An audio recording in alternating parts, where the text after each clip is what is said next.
shocked. I cannot believe.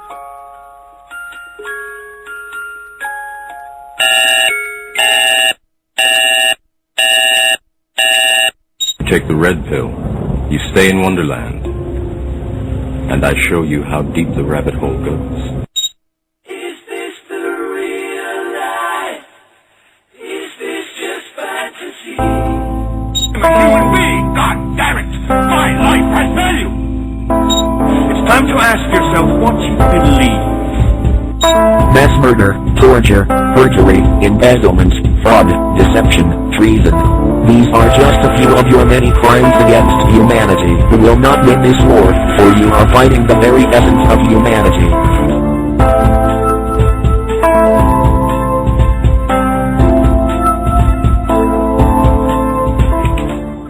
Hi, welcome to Truth or Talk. I'm April Virstyne. April Virstyne. Please check out our website at truthertalk.com. You can find our Conspiracy Realist t-shirt there, Liam Sheff's book, Official Stories. If you buy three t-shirts, you can get a free copy of Liam's book, which we highly recommend. Liam's a frequent guest on our show, so stay tuned, and he might just pop up every now and again. But on today's show, we're going to be talking we're bringing back our good friend, our correspondent, our third Truth or Talk girl, officially or unofficially, because I just said that. Officially. Well, it's not official because I hadn't actually told her, but we consider her that. Sara Sotomayor, who was one of our first guests on the show, she came on and talked about her vaccine injury, her experience with Gardasil, and she is often on our show. We're bringing her back today. So please welcome to the show, Sara Sotomayor. Hey, Sara. Hi, guys. Hey. Hey, Sara, real quick, what is your blog? Please give us the location of your blog and tell everybody what you write about. It's sarashealingjourney.wordpress.com, and I write about my vaccine injury experience, and sometimes I put articles that I've written in my local paper, and we'll soon be getting more into detail about the treatments and alternative therapies that I've used to heal my vaccine injury. Right, which is a long process, as I know, too, because I've been healing my son for many years now, and it takes a while, and, it's a lot of work, so I know that it's hard for you. You've been, working at it for a really long time. Yeah. And so, but you're doing everything right, and so in our next segment, we're going to be talking to Patrick Moore, and he has some experience in frequency healing and Rife machines and stuff. And I know you do too. I'm not really that familiar. I have a book about it. I haven't read it yet. It's just sitting on my shelf among other books. But what can you tell us about that? Like, how'd you learn about the Rife machine, and what is it? I learned about Rife technology back in 2008, in the summer of 2008, when I first met Dr. Sheldon, who's the first homeopath that really helped save my life and put me on the track to alternative healing. And Rife Technologies is frequencies that match certain organs in the body or certain microorganisms that help aid the body in getting rid of microorganisms and help healing the body. It's used in cancer. It can be used as a natural antibiotic. It can be used for pain, for Lyme, for viral infections, and etc. and things like that. And I've done a Beam Ray Rife and a BCX Ultra Rife. They are the same technology but different mechanisms of using the Rife. And they're both great, and they've really helped me progress in my healing. How do you use it? Well, it's kind of like a computer board. The BCX Ultra is, and you can have an LED wand or two, I think they're like crystal quartz laser holders. I'm not sure the technical term of that one.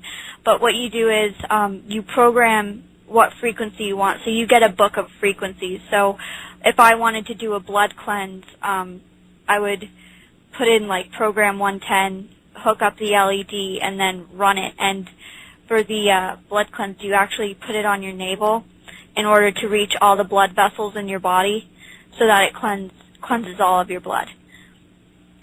So it's really simple, and it looks like a laser light just flashing at you, but really it's a set of frequencies that heals you. It's not just a light that doesn't do anything. Well, I think our next guest, Patrick, he knows a lot about that kind of stuff because reading his bio here, and it says he works in magnetic pulses therapy, cranial electrotherapy, and Reiki. Do you know about any of those? I've never heard about cranial electrotherapy. That sounds really sweet. I've heard about Reiki. I've had Reiki before. I don't really like it. It's too two-dimensional for me. And it's not. I mean, after you've had rice therapy and after you've done like homeopathics, they're at such a high vibration that Reiki just doesn't need it for me anymore. And Gotcha. I had Reiki done one time whenever I was really sick, and I'm like, I need this to stop. It's just agitating my whole nervous system. It's like agitating my skin, but that's just me. It's helped a lot of people. So, to each their own. It just didn't really work out for me. Yeah. Yeah, the cranial electrotherapy, I know that has to do with some type of machine, but I have heard of, and I've been researching a bit, cranial sacral therapy, which is basically you don't use machines, you just use your hands. I love that. You use that? It feels so good. So whenever I was in Arizona in 2008 to see Dr. Shelton, he helped to send me to a lot of other places, and after he sent me to a homeopathic dentist to make sure I didn't have any metals in my mouth, just to make sure that there wasn't anything bothering me in that way, he sent me to a craniosacral therapist because my jaw went out of alignment to the point where I could only drink protein drinks because I couldn't get my mouth open. Due to the swelling and the nerve pain in my jaw, it just went out. And he was the only person who could get it in. And it stayed in for like 4 years. I mean, it was amazing. And it didn't hurt me. And I was so sensitive to touch at that point that everything hurt. So to have it work and to have it's like pain-free and for my jaw to go in was really great. That's cool. We just kind of started learning about that too because we also had a doctor recommend cranial sacral for Aiden, and so we've only been twice now. We've been to this she's an acupuncturist, but they're not using needles on him. They're using just pressure. Yeah. Because he's not taking the needles yet. I mean, he just won't sit still long enough to handle it. Yeah. So, but she has a lot of other techniques that don't require you to be needled. And she uses this craniosacral, and he'll sit for it for a little bit, and then he gets antsy and he kind of wants to get up. And then so she had me lay on the table, and she was doing it to me, and she said, even when you're in the room, sometimes they can just feel you're relaxing, and so then they'll start to relax. Yeah. And so, because he's very hyperactive, right. She's like, well, we're gonna work on trying, these relaxation techniques. Oh my God, y'all! I was about to fall asleep. I was like so relaxed. I'm like, I don't need to be relaxed. Like, he's tired, But he's the opposite. He's like, go, go, go, go, go. So I was and then she had these essential oils. Oh yeah. Which also for relaxation, and so she was. So we were trying to get him to smell them, so I was doing it first so that he would do it. And I was just like, oh, my God, I'm going to pass out. This is so... But it felt great, though. It does. And it was only for a few minutes because, I wasn't there to be treated. She was just doing it because he wouldn't sit for it. So she was like, well, I'll do it to you. And then, but she's real sweet, though. She's like, you deserve it. Yeah. I'll give it to you. And I was just like, oh, yeah, I deserve it. It's so great. Yeah. It was so awesome, So it's definitely something I want to continue to explore. But I'm wondering because he's saying it's a different, but it sounds similar. But I wonder if they use a machine in place of you can just use your hands and just kind of use that because our own bodies are a machine mechanism in and of themselves. Yeah. So I don't know, kind of interesting. So. And then we're also going to be talking to him about the hemp because here in California we have the legalization of medical marijuana use, but they're trying to make it just basically just decriminalize it outright, and so that people can use it for fuel or whatever they want to use it for, because it has so many purposes and stuff like that. And so, absolutely. Yeah. So what do you guys think about that? I mean, it's kind of like, we're kind of in a interesting time right now because, with Washington and Colorado and all these people just kind of really taking the initiative to decriminalize it. It's kind of surprising that in California we passed the medical marijuana law so long ago, and we still haven't been able to pass what they're doing in Colorado and Washington. It's like they just jumped over us. Wow. So, have you guys been following it? Do you guys know what's going on with all that? Yeah. I think it's a plant. It's a plant. I'm just going to repeat that again. It doesn't harm anybody.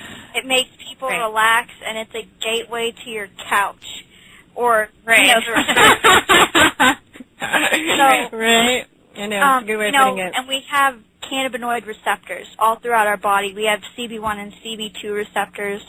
The CB1 receptors are mainly expressed within the brain and the central nervous system and the lungs, liver, and kidneys. And then the CB2 receptors are mainly for the immune system and the hematopoietic cells. And hematopoietic cells are blood cells that give rise to all the other blood cells in the body. And so this can be used as medicine. It cures cancer. It cures chronic pain and fatigue. It aids in autism. It heals so many different diseases, so many neural failure diseases, brain degeneration, brain inflammation. This could be, used, and the only reason why it hasn't been, in my opinion, legalized everywhere is because it's a big threat to the medical mafia and the pharmaceutical companies. Right. Sure. Yeah. Exactly. And it's also to the fuel industry. If we get into that and all those guys and trying to block it from being used for biofuel and such. But it's. I think you're right, because it used to be legal a long time ago, and all of our founders grew hemp, and they used it medicinally and probably otherwise, But, but they also used it for rope, and they made sheets out of it and all kinds of different things. And then, so that we're at this sort of dark ages. I think that this is a really dark time in our history. Absolutely. As far as the medical industrial complex is just gross. I mean, what they do with the whole vaccine industry, the cancer industry, it's just like barbaric. I see these commercials for these St. Jude's, to give to like St. Jude's Hospital and stuff, and I mean, nothing against them. Like, I'm sure they're trying to help. They think that because they're so indoctrinated to believe that's right, but it's sad. You see these kids with, their bald heads from the chemo and stuff, yeah. And I'm just like, oh, that's depressing, because they don't have to do that, and they don't have to suffer like that, and so many people could just easily, be treated for cancer in such a different way without so much pain involved. No kid should go through chemo. I did methotrexate, and that's a form of chemo, and I don't know if you guys follow Michaela, who had leukemia 6 and cured it with cannabis oil, and she had to do intensive chemotherapy, and then they put her on maintenance chemotherapy. And the maintenance that she went on methotrexate. All throughout her heavy doses of chemo, she never got sick. She never had her white blood cell count go down, and as soon as she went to methotrexate, even though she was on the cannabis oil, she started to get sick. Her blood cell count started to go down. So, and that kind of shocked me, because I knew methotrexate was bad, but that's pretty bad if you're on heavy doses of cannabis oil and it wasn't doing the trick fully. Right. Yeah, no, that is pretty bad, and it's, I don't know, when I interviewed, I think it was Ty Bollinger, and he came on and talked about, Ty Bollinger, who wrote Cancer, Step Outside the Box, and we talked about what chemo does and what it doesn't do, and, it does kill your growth cells. That's true. That claim is actually accurate, but, for a child who's constantly growing, that seems really dangerous to kill their growth cells. because it doesn't discriminate between cancer cells and other types of cells. Just kills everything. Exactly, just like an antibiotic. I mean, does antibiotic kill bacteria? Well, yeah, it does. I mean, I've heard people say antibiotics don't work. I believe they do. I mean, I just think that it's define your term of work. I mean, they work. They do kill bacteria, as I've seen it, but you can develop immunity to them, and then they cease to work after that if you overdo it on them. And then also, they don't discriminate between one form of a bacteria and another. So that's where it seems all these natural antibiotics that we find through nature and through frequency technology and all that seem to be able to target. They have intelligence. They can target the problem area without destroying everything else in its wake. So cannabis, I think, is one of those things that can do that with really minimal to no side effects. I mean, hunger, craving Cheetos, what are the side effects? I don't know, I mean, in some cases that's a good thing, because if you are actually trying to gain weight, or you're trying to, if you're having failure to thrive and nutrient deficient, it might be okay to have a bit of an appetite increase. Yeah. So it's not even necessarily a negative thing. It might be for some people, but not necessarily for everyone. So I don't know. It's a ridiculous shim-sham on the whim-wham. We all know that. Yeah. And we all know this stuff. That's why we're conspiracy realists over here.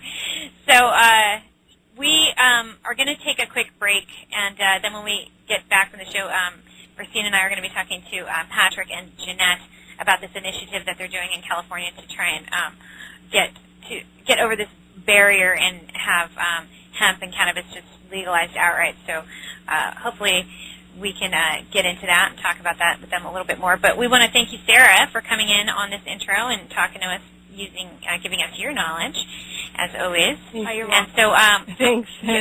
Well, thank you, my dear. We love you so much. Love you guys. We always talk about you. We always say the most wonderful things about you, because you're just such a lovable person. And tell us again your website. It's sarashealingjourney.wordpress.com. Okay, so everybody check out, if you don't know Sara Sotomayor, please check out her blog and the things that she's doing, and help her family get with this if you can. So we will take a quick break, and when we get back, we're going to be talking, interesting, cool stuff. So we'll get into all this stuff a little bit more. So, all right, Sara, thank you so much. Enjoy the rest of your day. You guys too. Thanks for having me on. All right. Yes, hello. I wanted to say that I love the conspiracy realist t-shirts that you can get only online at ship.truthortease.com. I knew a conspiracy with a seal. America is run by the CIA. Yes, the CIA.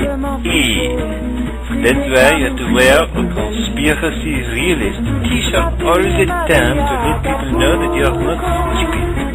Go to ship.truthortease.com. Ship.truthortease.com. Ship. Like to go shopping when you buy things at the grocery store. Truthortease.com.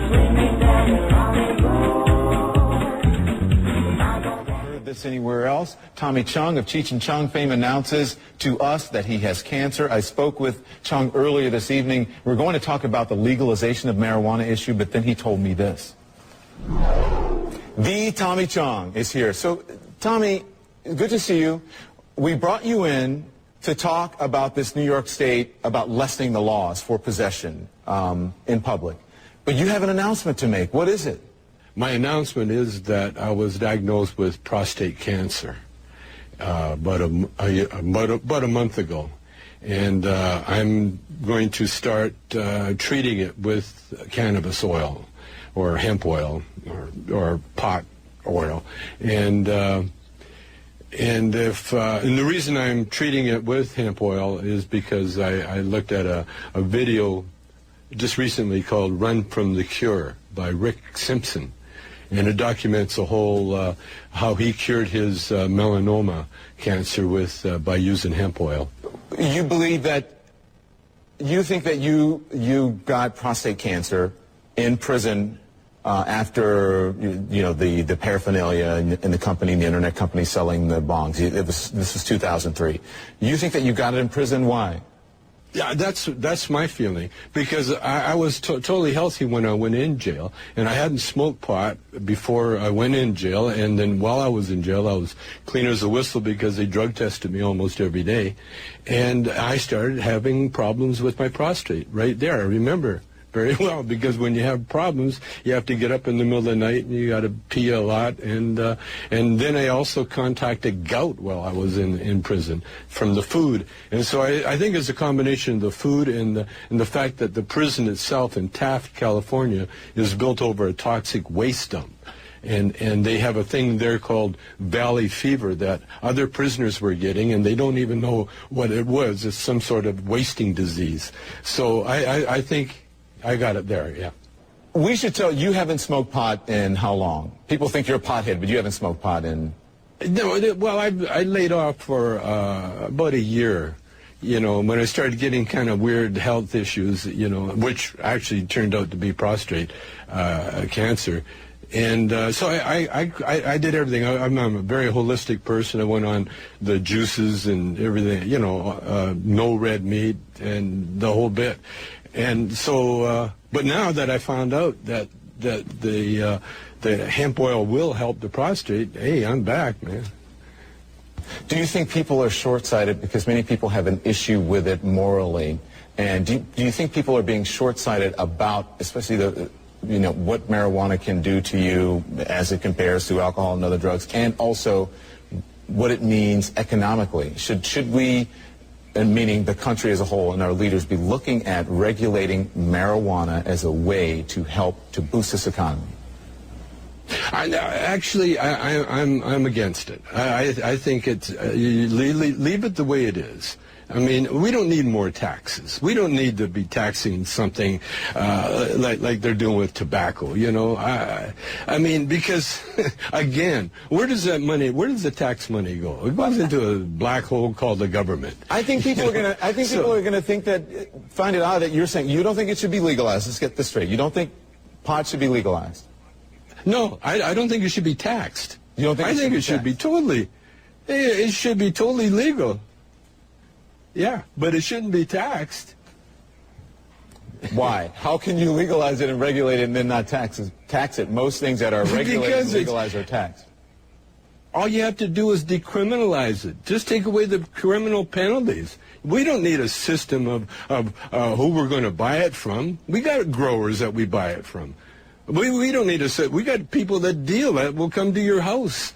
We don't need a government regulation to tell us this is good pot, that's bad pot. We don't need any of that. We've got everything in place. Just take away the penalties. Tommy Chong, thank you so much. Thank you for being candid with us about prostate cancer and for telling our viewers in that exclusive here on CNN, and we wish you the very best, okay?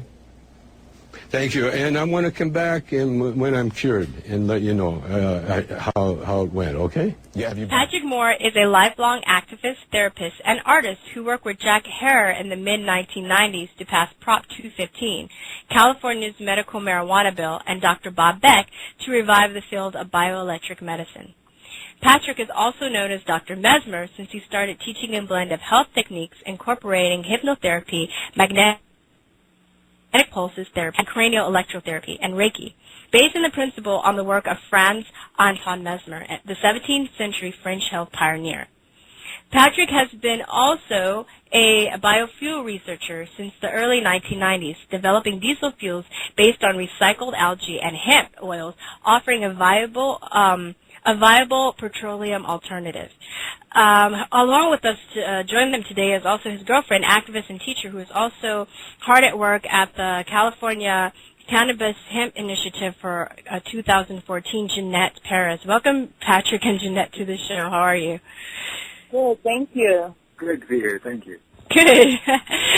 Good. Well, we're glad to finally get you guys. I know we had some technical problems up until now, but we got you on. We can hear you loud and clear. Yay. And as Virstyne mentioned in your intro, that you guys are working on an initiative too.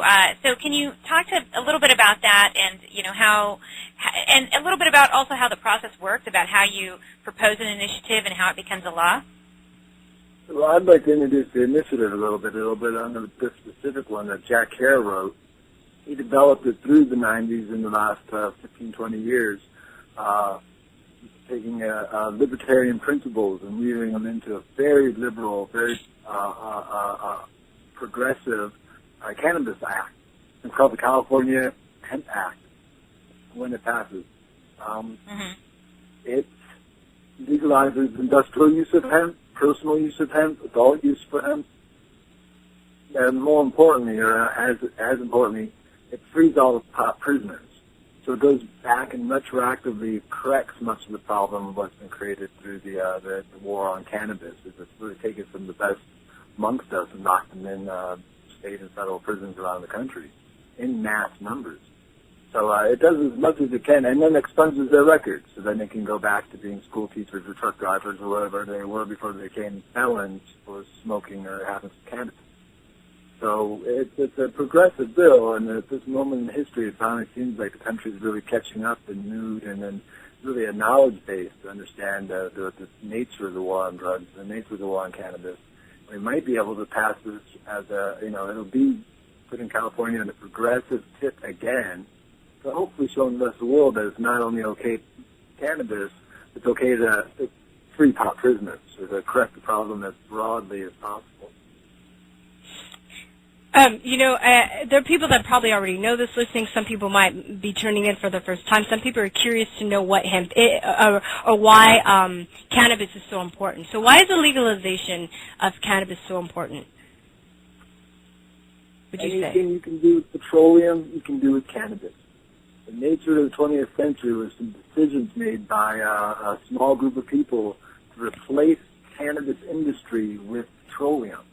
And it goes back to the root and core of some of the great conspiracies of the 20th century. How did this small group of people manage to maintain and accumulate such massive wealth in such a short amount of time? They took a 5,000-year tradition of building our society upon the back of the hemp plant and replaced it very quickly, very smoothly. Around the First World War was really the key to it all. World wars are always the key to this kind of propaganda.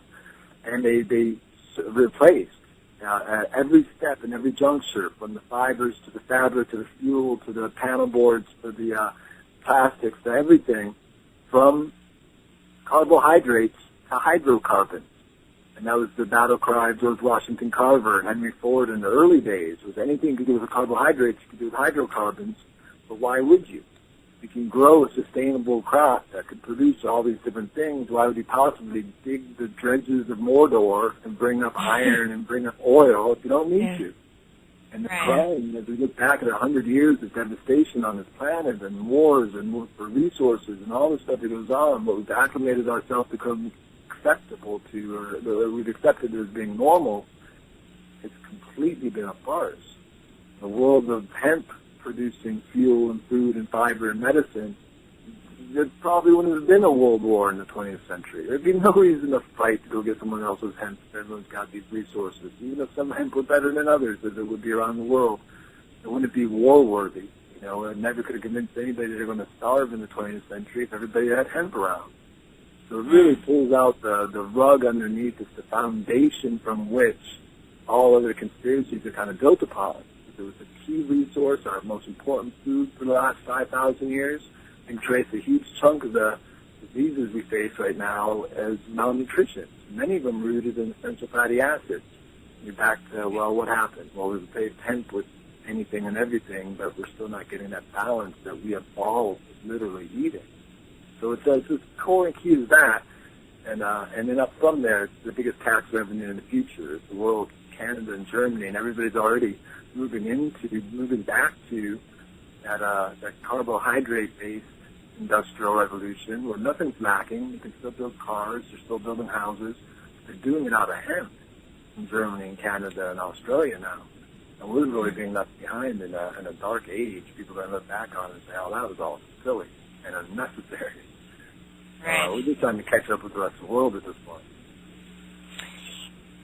So sorry. So I wanted to say, first of all, I just want to backtrack a little bit. So you introduced the initiative. Could you tell people, because I think a lot of people are very, including myself, very ignorant about how these things work as far as like what an initiative is and how it actually becomes a law. So could you describe the process a little bit? Break it down? Sure. So here in California, it was in 1911 when a governor, when he came into power, also brought in a special election which stated that the people could adopt laws and constitutional amendments without having to go to the legislature or the governor for support. So the people on their own could be that kind of legislative body at this point in history in California, amongst other states as well that have the initiative process. So the initiative is the power of the people to propose statutes and propose amendments to the California Constitution. And so that's really one of the great things about living here in California. Not just that we fluctuate between the 5 and 10% of the largest economies of the world. You know, we have a grassroots governing process that we can tap into, which is what this initiative is doing. And it has been approved by the Secretary of State and of California. And we're just waiting for the number process and when the exact date upon which we start collecting signatures to put this initiative on the ballot. And so basically what happens is that once an initiative is accepted, an initiative has 150 days to collect a total amount of about 600,000 signatures, so that it's placed on and from registered California voters, and then it gets placed on the ballot for the state to decide whether we're going to, put a new law into action here in California. And so, along with the California Cannabis Hemp initiative that's coming up in 2014, the people will also have other initiatives that are people-sponsored for the state. So here's our opportunity. We're in prime time for many reasons. One reason is Washington and Colorado have passed legalization initiatives, and I think Illinois became the 20th state to accept medical marijuana. Yeah, so we're right on point here in California. It didn't get passed in 2012. There were actually 5 initiatives that were working to get on the ballot, and none of them got on the ballot that year. So this year is not an election year. So it's not a presidential election year. So we have more.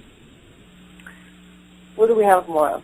Well, at this moment, what we have, it seems, is many of the big players in the cannabis movement in California are waiting until 2016.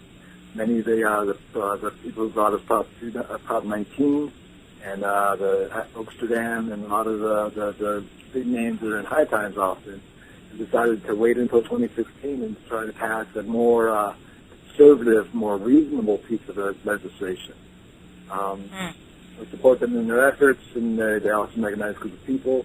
But on one level, California is not known for being a kind of middle-of-the-road kind of place. If we can't set precedent in California that simply frees all the pot prisoners, limits the taxes on cannabis, addresses the DUI issue in real scientific terms and not in broad terms that make everybody in the state of California a felon while they're driving.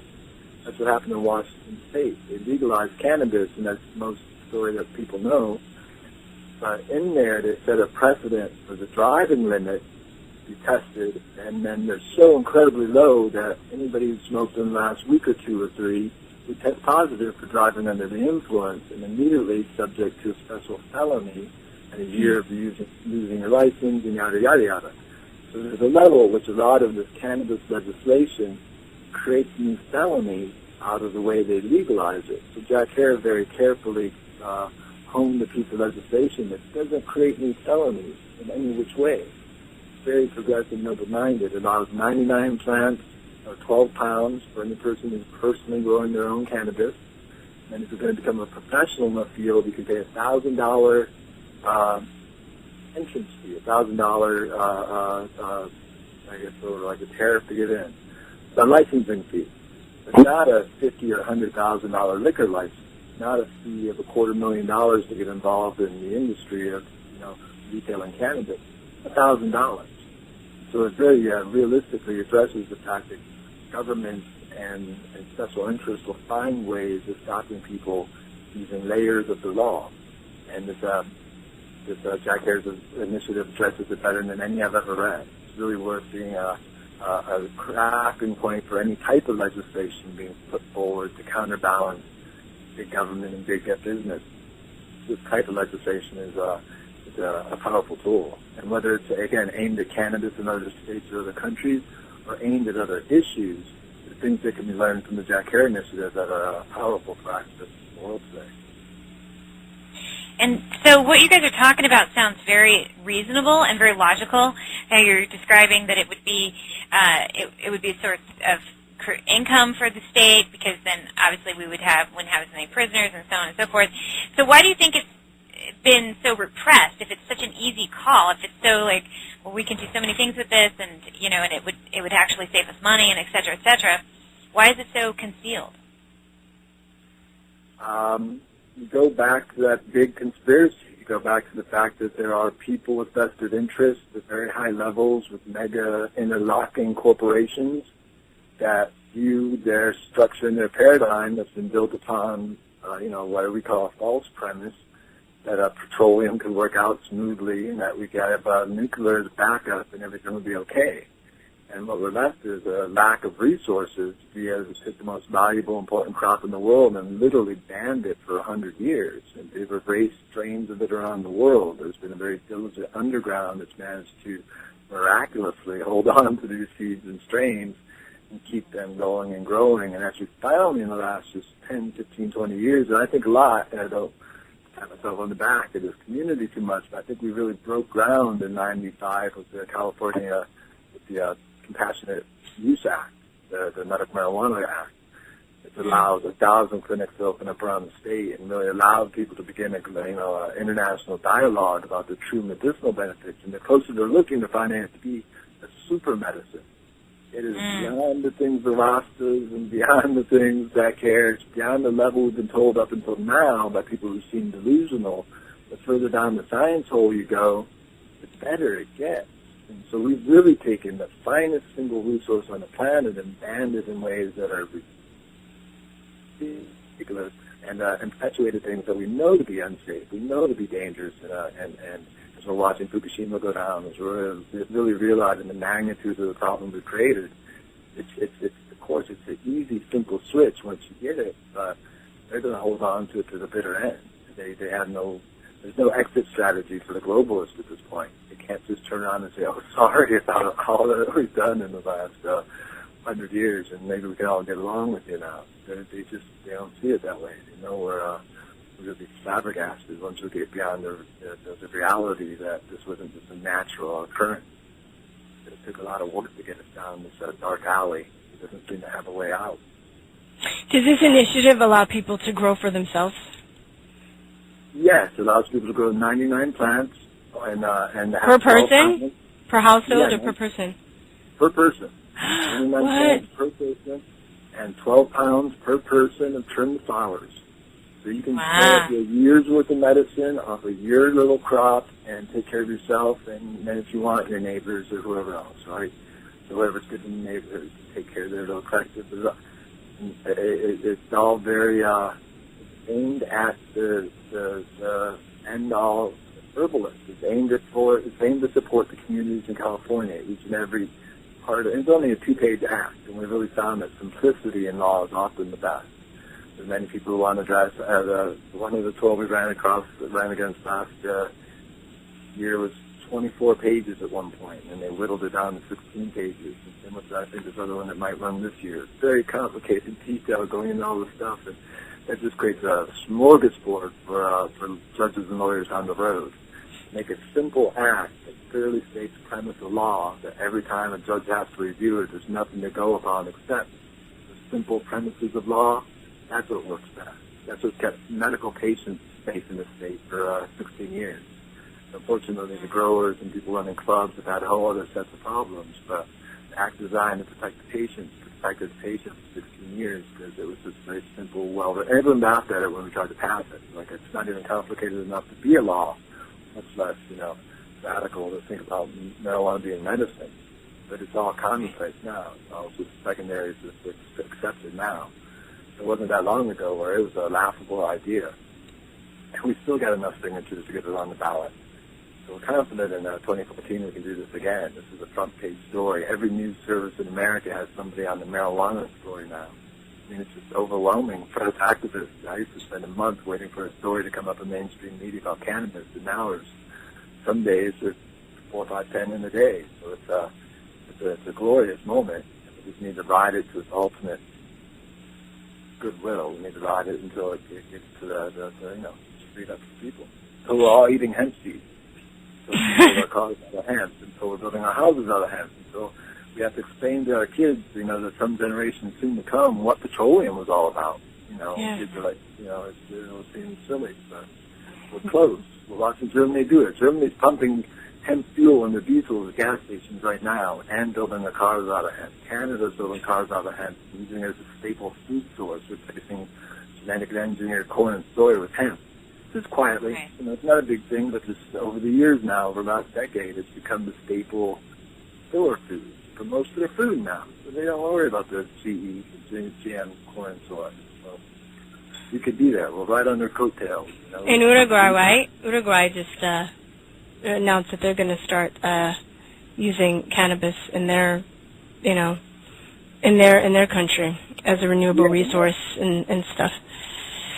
I certainly appreciate that, but again, in this type of system where it's run 100% by the government, where they're controlling it, like they used to control, like they control liquor in certain states in America. There's still certain states in America where you can only buy liquor through their government offices.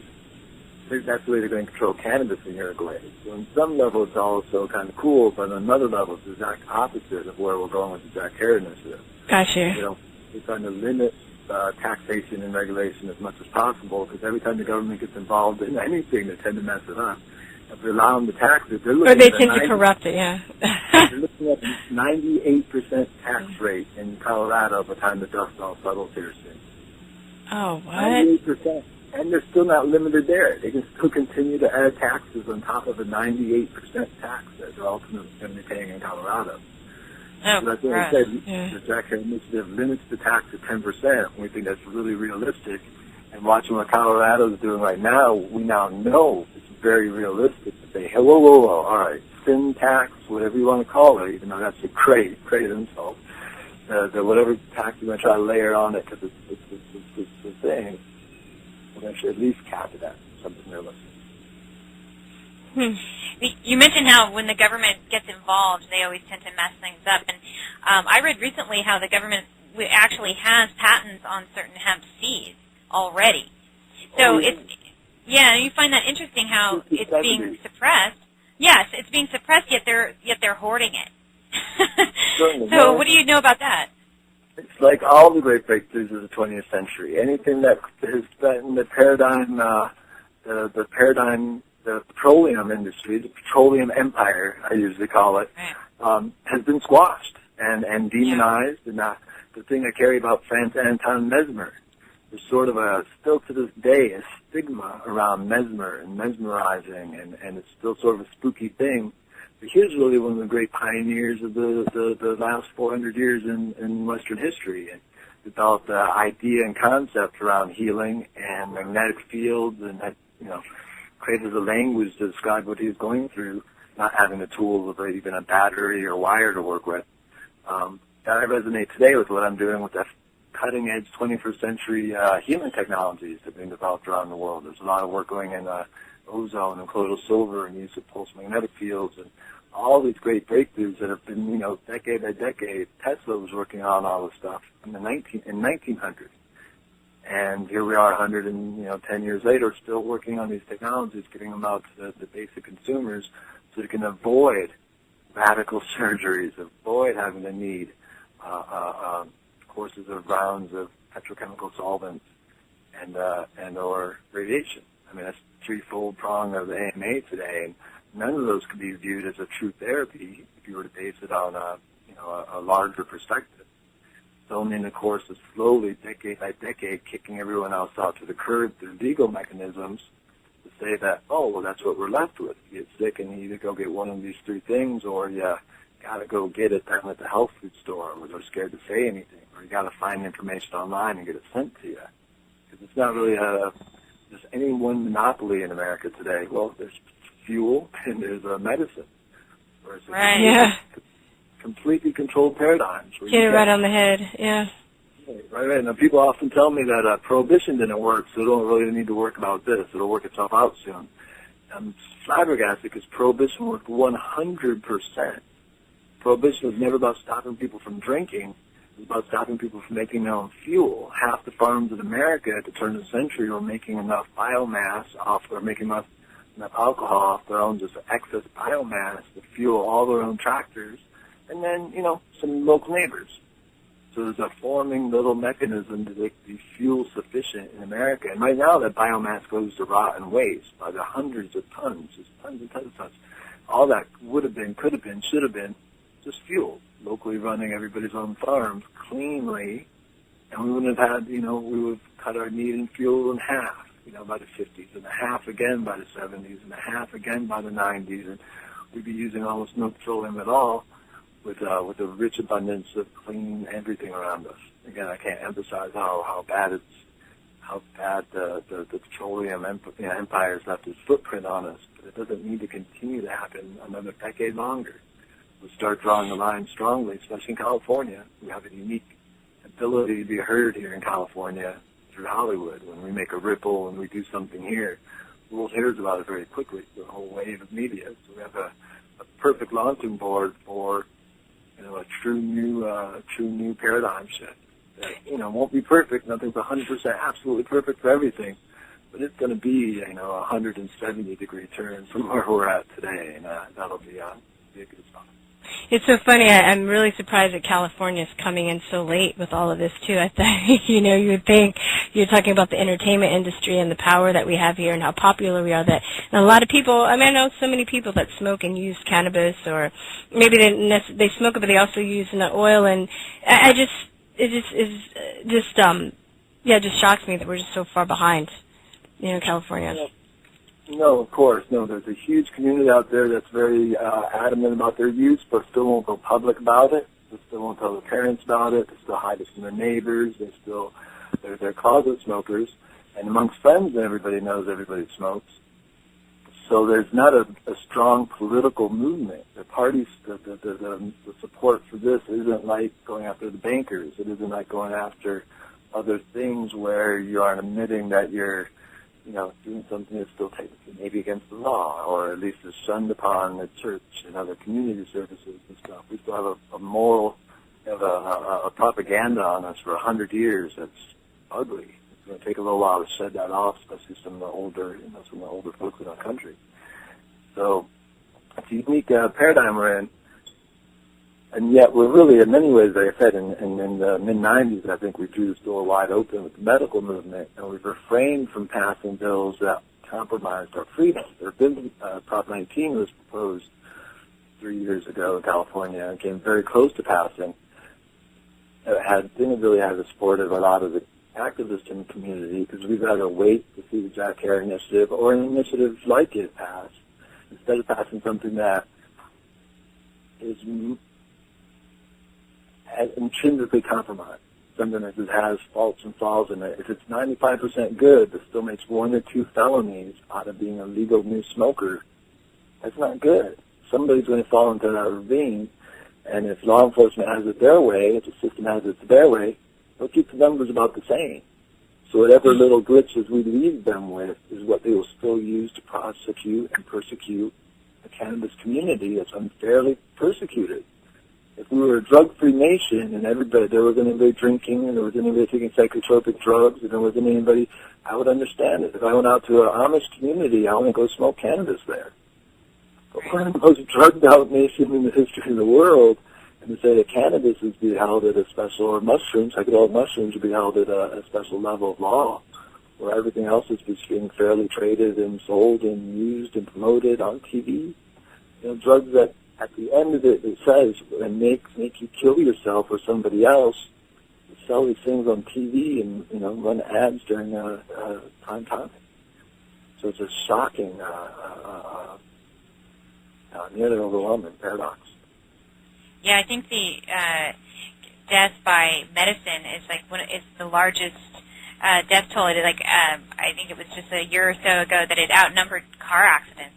People who die from either accidents in the hospital or drug overdose, from legal pharmaceuticals and such. So it's amazing, right, that we're still in this situation where everybody knows it, and yet it's still illegal. And it's interesting, Patrick, that you brought up the alcohol prohibition, because I actually never thought of that. I knew that about hemp, but I never knew that was actually used for fuel. So that's a very interesting. Oh, yeah, no, during Prohibition, when they made the most money pumping it in and selling something that was illegal in America. But they pumped more alcohol into the country than ever before. But they also made it illegal during that time, so they got to they got to set up the syndicate, the underground, what we know as the big mafia today. That was all designed and set up during that Prohibition to aim primarily at stopping fuel. And since then, how many people have you ever heard of who make their own fuel by making alcohol? Because that's one of the easiest things in the world. All the race car drivers, the Indy car drivers are running their cars with alcohol. Nobody will run an expensive engine on, the car they sell us in the fuel stations today. So prime engines are still running on these types of fuels that we can make locally in our own communities. And nowadays, it's like nothing technology. And yet nobody's done it, because they are the ATF, the alcohol, tobacco, and firearms, scariest, craziest law enforcement in America.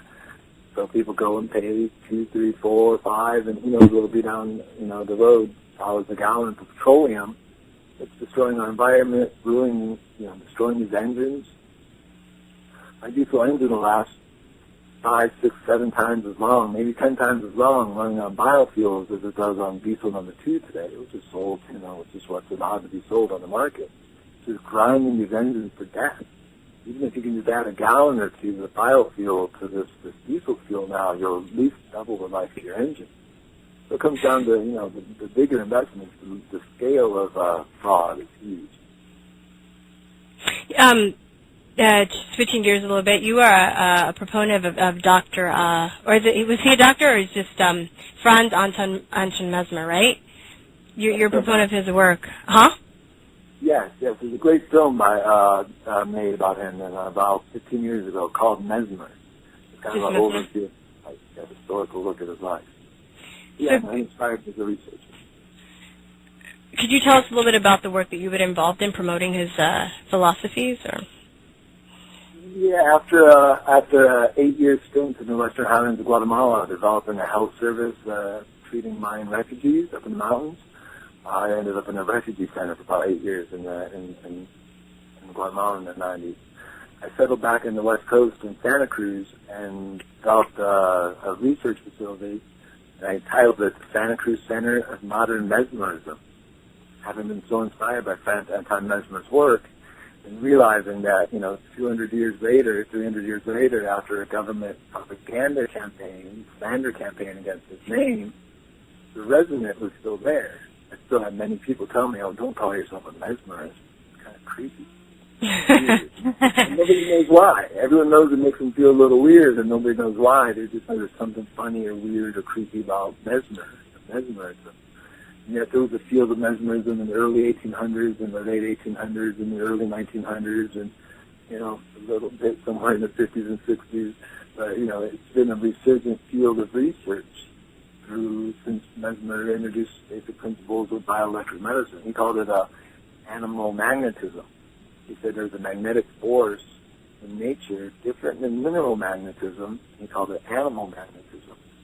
And with understanding that as well as hypnotherapy, which I'm also a certified hypnotherapist, I found myself in the 90s working with pulse magnetic fields and, these principles that I knew if Mesmer was today in a Radio Shack, she'd be building the devices we're building, she'd be doing the things we're doing. And they pioneers in the 20th century like Raymond Earl Life, and even again, Tesla developed the Tesla ozone company in 1900. So there's been a steady field of this research in the West. I like to consider it Western medicine.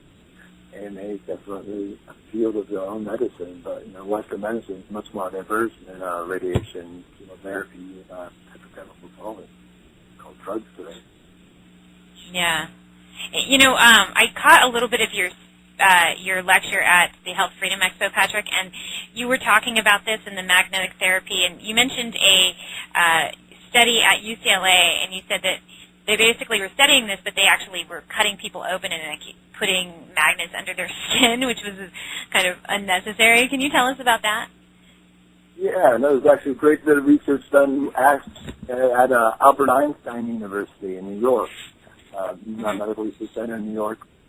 In 1990, they had a patent for placing actually a little not biomedical device with a battery in it into the arm, and it would run an electrical pulse out every few seconds, run a biophasic wave into the two capillaries that run through the arm. And all the blood in the body flows through those 2 points. There's a point in the wrist, and a point behind the leg, a point up in the neck, where you get the entire blood flow going through those two spots. So when you're treating the body, it's like an in vivo type of treatment.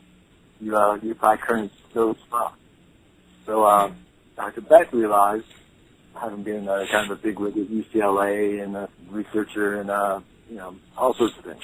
Magnetic fields with sonar was one of his big research things to get people. He developed a device to just strap onto the arm. It took into account for the skin, raised the amplitude a little bit, applied a little current to the bloodstream, and you could deactivate all the passengers in the body through the bloodstream.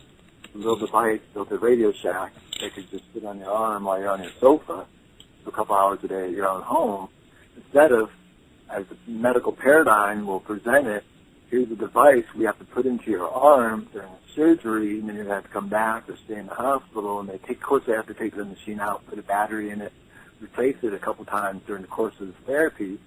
They're offering to cure AIDS with this machine that they turn into a therapy, or turn into a surgery. Of course, you can run a frequency into your arm by the machine on the outside. You just run the frequency in. This has been proposed and rediscovered. There are 27 patents for running current into your bloodstream and curing pathogenic infections since 1907 or something. So the last 100 years, this has been discovered and rediscovered every 3 or 4 years in silence.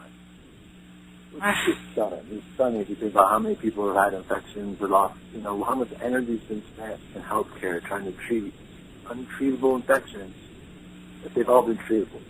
Since we've been able to use a battery, we've been able to understand how to run current and the basic concepts. By 1900, we had them pretty much pegged. Since then, all this might have been unnecessary. Wow. And going back to the cannabis thing too. I mean, same deal. It was used in medicine hundreds of years ago, and then all of a sudden became illegal, and then people have, go through these dreadful chemotherapies, and they know that it kills cancer, and so on and so forth. And so, speaking of that, though, I want to explain to people, because a lot of people don't understand medical marijuana. They think that people are just going out and getting high, and it's healing their ailments, but that's really not what it is. So, can one of you guys kind of explain how it's converted into oil and how that might be used medicinally for things like cancer or seizures or something of that? Sure, yeah, no, it's diverse and thick, and I come at it from all sorts of angles at different times. And I'm in the communities that are very heavy in their medicine, and they understand it a lot as it's buzzing here in California, especially here in Los Angeles. I'm always trying to remind people that the essential fatty acids found in the hemp seed used as a food source is also one of the ways that in research cures cancer, improves Alzheimer's, does all the things it's getting known for. Yeah. And fundamental in healthcare. When I'm in other communities, though, certainly the use of these concentrated oils and the way of using cannabis and the way it's been used is the focus of interest for most people. So we're trying to, but then again, what's good for the environment is also good for us. So the backside of the hemp story is like, here's how we fix all the problems. Because you can get as healthy as you can get.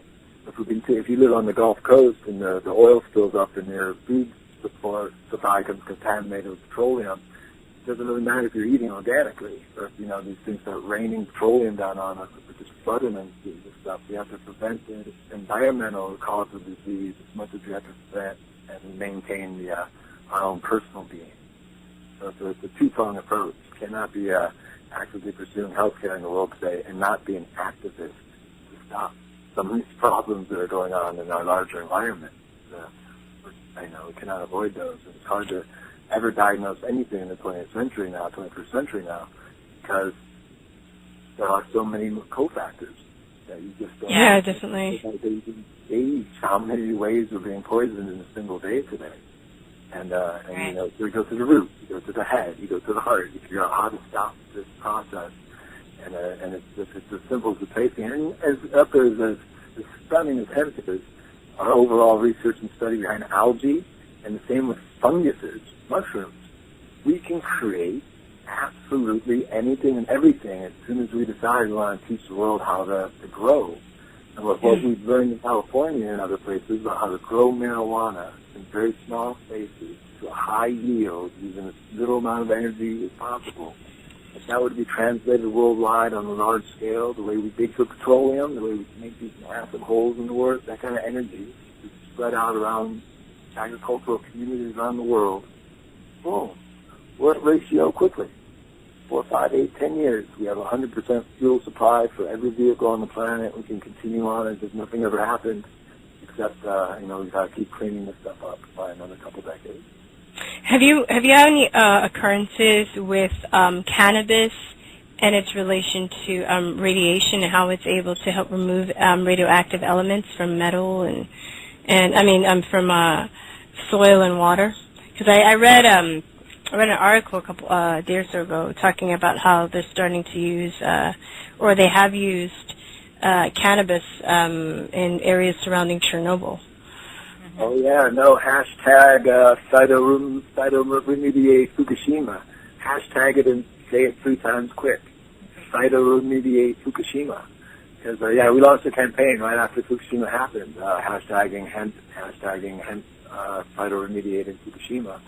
Because that is the answer. That's what they started doing in Chernobyl in Russia 20 years ago when they had their major nuclear meltdown.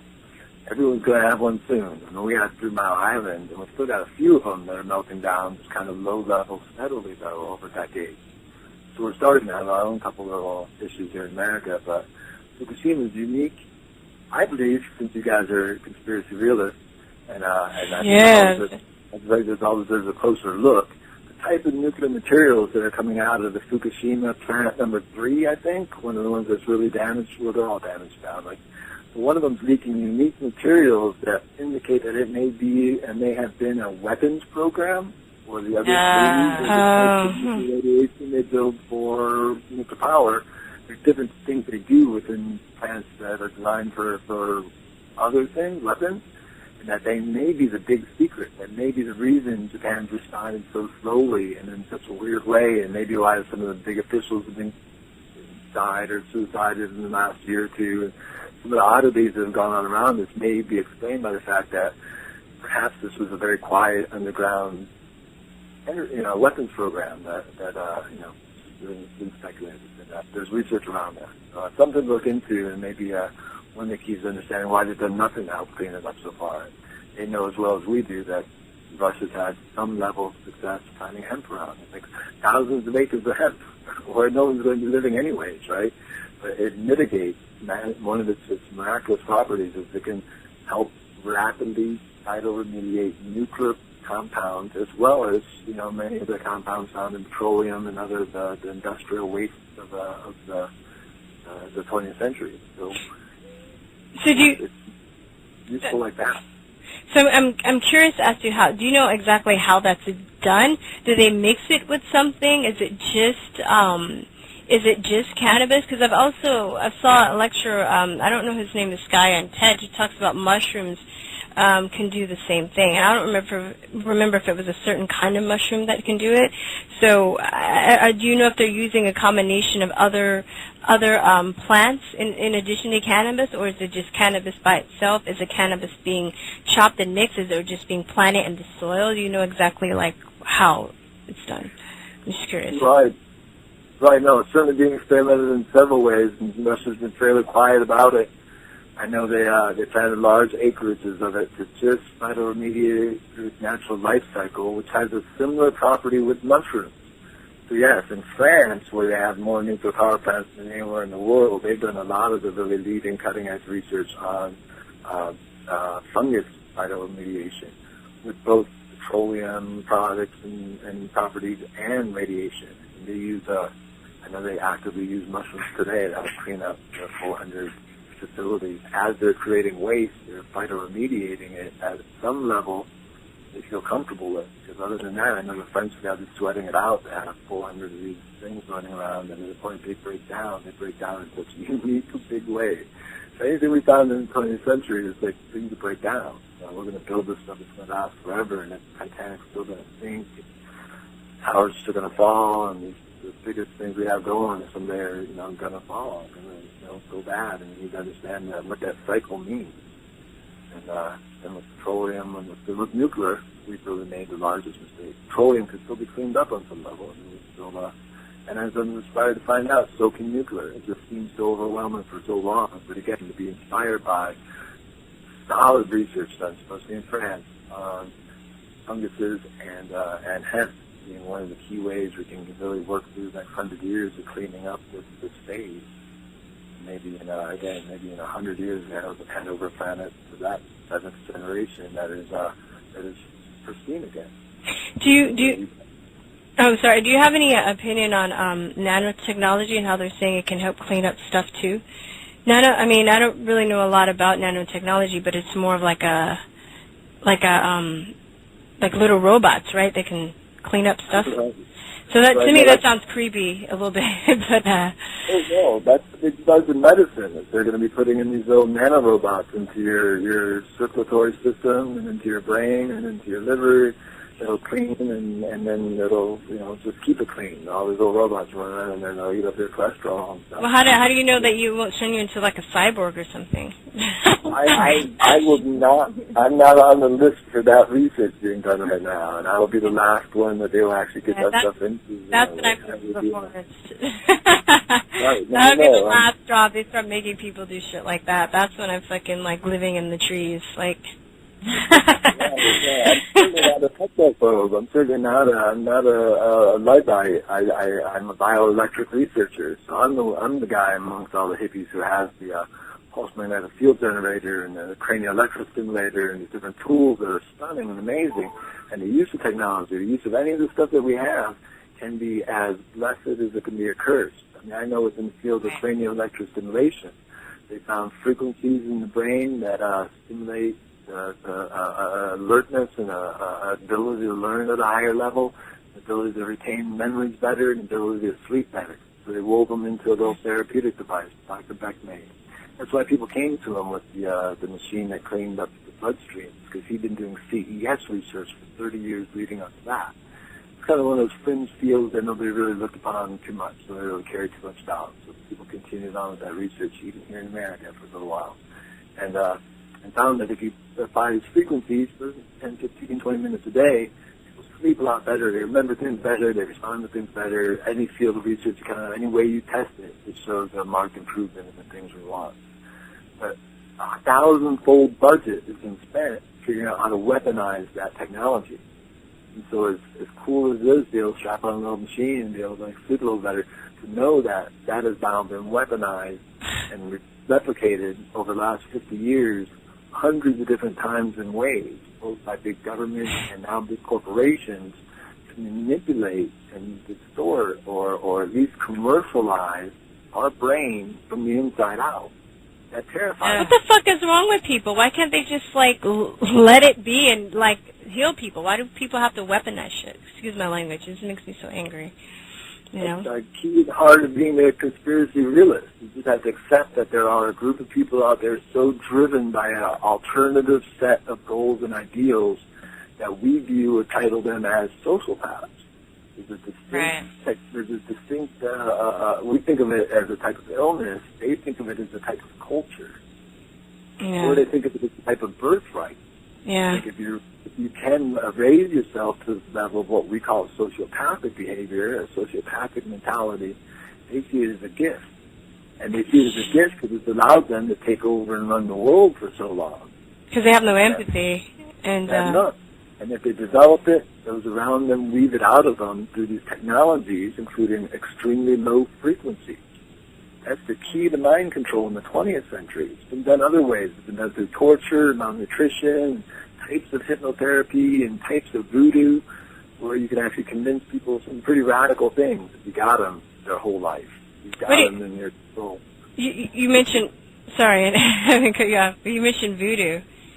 What is your opinion? You know about voodoo? What is your opinion? Well, I use voodoo in two prongs. There's a tradition of voodoo, practices in voodoo of convincing people that they have died and been resurrected, and that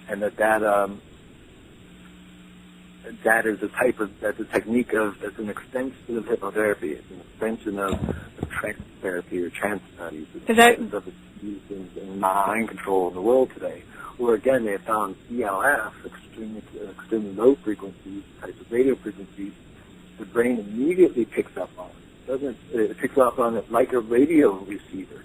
If you hear it in your head, not on your radio. So they've understood how to get voices into our brains. I found research going back to the 20s and 30s within governments and facilities, but certainly from the 60s and 70s, this is fine-tuned and perfected, and is documented, is now out. Now there's Information Act stuff. Now they talk about MK Ultra, and they talk about these things 30 or 40 years ago, but we don't understand how incredibly significant that research has become. We don't know how big it is in the world today, and I think it's the man who just walked in and shot everybody in Washington, D.C., had carved in his shotgun my ELF weapon. And he has been claimed to have been targeted with, frequencies and voices in his head, and he's got all the earmarks of a targeted individual. And that's a sign of the times. But what a creepy sign of the times. Again, and these are the people who brought us petroleum, the people who took hemp away. These are the people who said, don't smoke weed. They've been manipulating people and having multiple personalities so they can commit homicide on short notice for 100 years. This is one of the sciences of the Illuminati. And it's been practiced on a larger scale than I think anybody wants to think about. It's funny. I saw an interview a few months ago on Kathy O'Brien. Do you know who she is? I do, yes. I know. Yeah, she talks about, too, that marijuana is also one of the reasons it's been suppressed, too, because it allows people to become more open-minded and think outside of the box. Certainly, no. We found it to be one of the most powerful tools in deprogramming people from different levels of this deprogramming. I actually find it very interesting. Patrick Flanagan came out publicly about a year and a half ago on the Jeff Rense show. He's a regular guest on, and he's been a regular guest on Pacifica and Coast to Coast and all over the world. He's one of those people. He's been a Manchurian candidate. Not a Manchurian candidate in that he had tried to kill the president, but a Manchurian candidate in that he was weaned since youth, since his birth, to be a multiple personality. He's somebody who could be turned on and off and manipulated in dramatic ways that would then be handed off from person to person throughout his life. And he, I guess in his late 50s or something, came to realize this and dropped a bomb on the Jeff Rense show that it wasn't just idle research around people around him, that he was actually one of those people.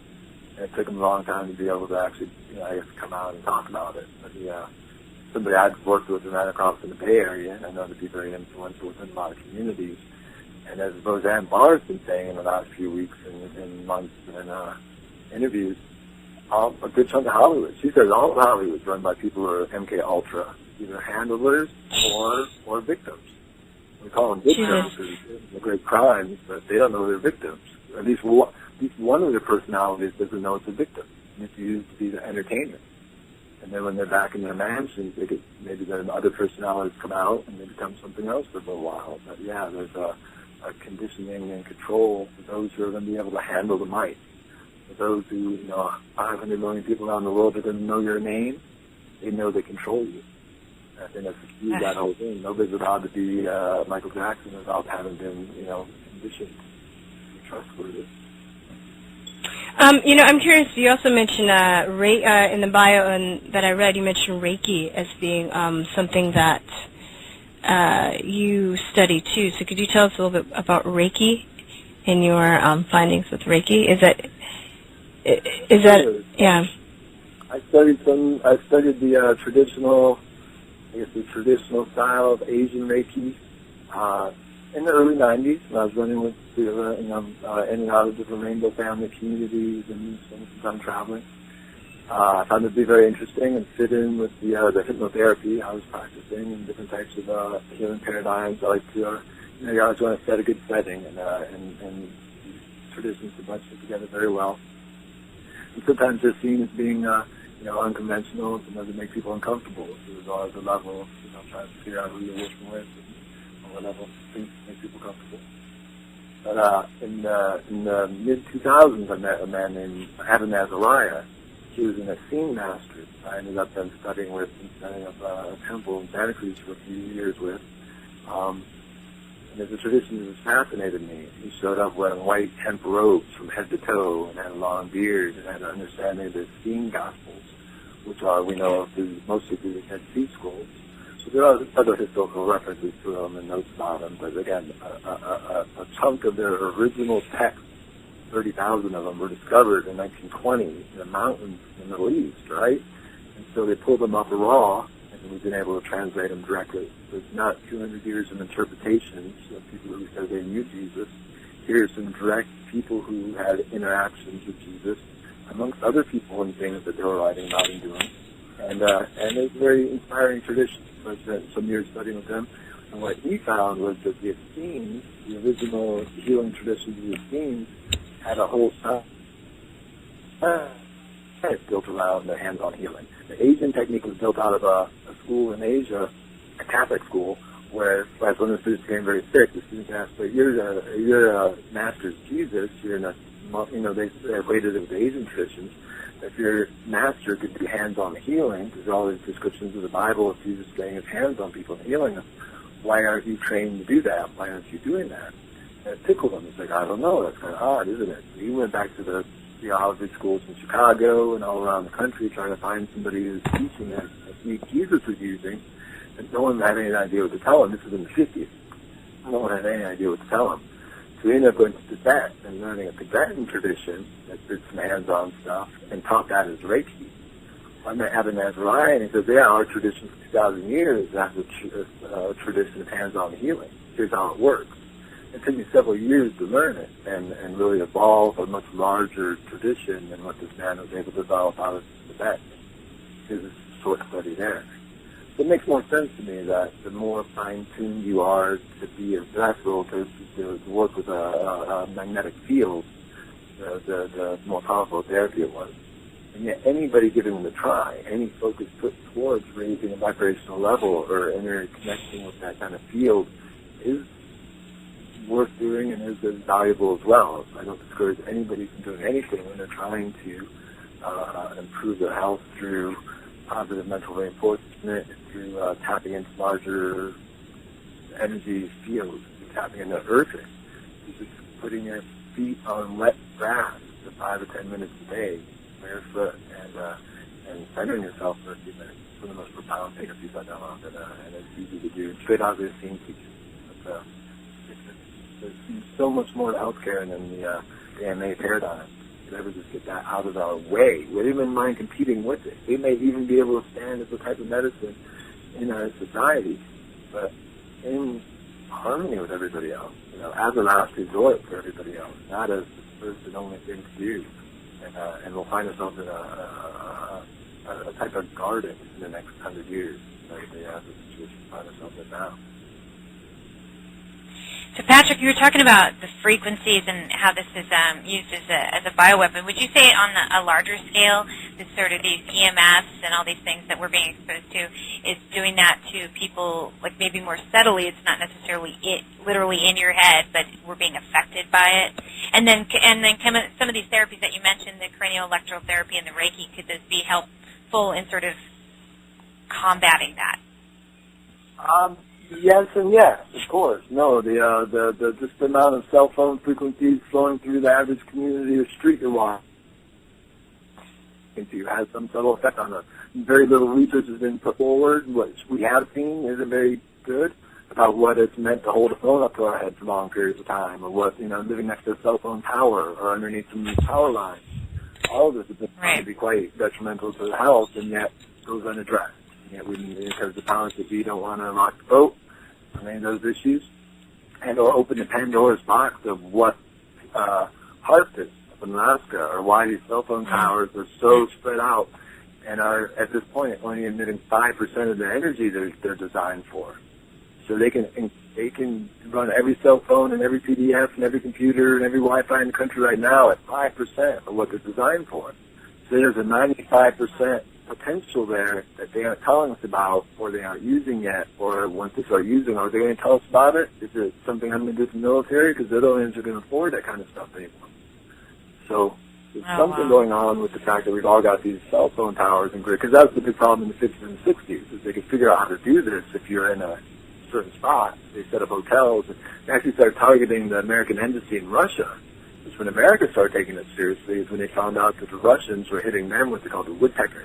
It's the ELF, extended low frequency affecting behavior and communications, and trying to disrupt or influence the embassy workers in Moscow. And then Russia launched, so America then launched program after program in the 50s and 60s, trying to catch up with Russia's use of ELF and mind control and that type of weaponizing of the healing technology we know as CES, any type of tools we use. Again, 1,000-fold budget's been spent weaponizing all of them, and it's a shame of the 20th century. Wow. Well, we want to thank you guys both for being on the show. We are just about out of time here, but it's been really a great learning experience to learn from both of you, Patrick and Jeanette, and we want to thank you and also remind everybody what we were talking about at the beginning of the show, which is this initiative that you're working on. So can you tell our audience where, if they want to get involved or they want to help support this, where they can find information about it? Yes, they can go to the website, which is cchi2014.org, and there people can volunteer. There's a volunteer packet that they can sign up for if they'd like to collect signatures, and that's what we're really reaching out to people on a grassroots level who have a vision to see something new here in a local way here in the state of California, by helping us collect signatures to legalize, or if you're not registered, becoming a registered voter, so that we can, when the opportunity comes to sign the petition, it's very easily done. Or anybody who has gifts and talents that can help us in any way through media or writing or more internet and or radio interviews, etc. Artists, everything. We need people to come out and really make a difference here in California in a way that, as Patrick was saying earlier, is an example not just to our country but to the entire world. We're looking to deschedule cannabis altogether on a federal level as well, and also getting the UN and the IMF and the World Bank off the backs of countries that would like to grow, and also still accept loans from them if that's what they so choose. So it's not just here for California, but we are here to set the example. So everybody, thank you so much, April and Virstyne, for this time and allowing us to share about this amazing initiative. And then hooray! We learned so much, so we always learn a lot from our guests, and our biggest regret is we can't go longer. Yeah, we always get a lot out of it. Yeah, well, we look forward to being at other venues throughout the time, and we have until March to collect signatures. So hopefully, we'll be tuning into all the counties here in the state, and in other events like the Health Freedom Expo, which was where we met you all, and keep the word spreading. Well. All right. Well, we'll put a link in our write-up for the show so everybody can go check it out, because we definitely want to get this thing going, and it seems it's very reasonable and makes a lot of sense and is logical. So of course, government's not going to try and stop you, right? Because they never make sense, right? So anyway, but thank you guys so much. I really appreciate you coming out, and everybody. Please check this out. We're going to take a short break, and when we get back, Virstyne and I are going to close out the show. But we want to thank once again Patrick and Jeanette for taking their time out to talk about this today, and much, much more. So we really appreciate it, and we hope you guys enjoy the rest of your day. We're big fans. Thank you so much. Bye, guys. Everything I'm looking at seems crazy. The newspapers, television, nothing's right. It's telling me it's true. It's like I fell into a bucket of cream and kicked my legs until I became a mouse. What's that about? I'm a conspiracy realist, not a conspiracy theorist. I want a T-shirt that represents me. What? There's one that's available? Go to shop.truthertease.com, says the voice in my head. Shop.truthertease.com. It's not crazy. I'm not afraid to go on the internet and go to shop.truthertease.com. I'm not scared. I've taken out bowling balls that look like you. That's what I said. Straighten out. Get your conspiracy realist T-shirt. I can come over there. You look good. You look good. Hi, welcome to the Illegally Healed podcast, bringing you the faith, science, and hope of cannabis extract therapy. And now your host, Kevin Quinn. Welcome to the Illegally Healed podcast. I'm your host, Kevin Quinn. And today we've got an amazing show for you. We're honored to be joined by the legendary Tommy Chong. We caught up with Tommy after the Cheech and Chong comedy tour in Fayetteville, Arkansas, where they entertained a packed Walmart amphitheater. Now, for those of you who don't know, Tommy was diagnosed with prostate cancer, and in July of 2012, he announced to the world that he was going to treat his cancer using cannabis oil. The Tommy Chong is here. So, Tommy, good to see you. We brought you in to talk about this New York State, about lessening the laws for possession in public.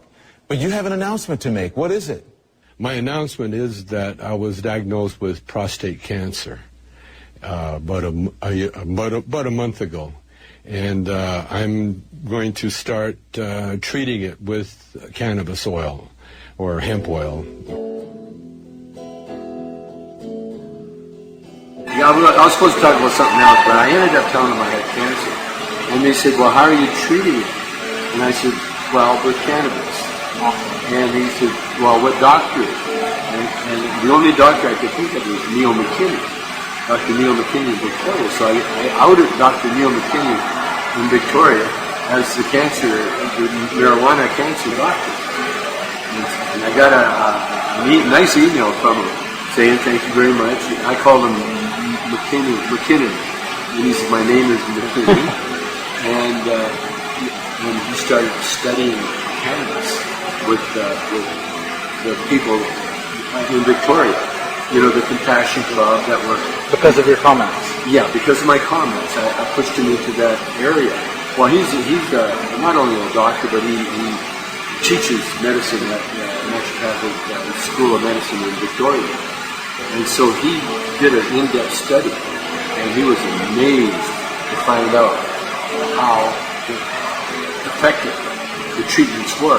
He was present when people with lung cancer, with liver cancer, all sorts of cancers were actually being treated and cured by marijuana. And so then I said, well, that's great, man. I'm glad you're the go-to guy. And then I said, but I got a question. What's the most effective way to treat prostate cancer? And he said, well, suppositories. and he gave me a whole menu of how to make the hash oil and cannabis oil. And but I already had the oil made. Realm, this company that I deal with, they had taken plants that I grew on the roof, my own plants. Your own plants. And it had 17% CBDs.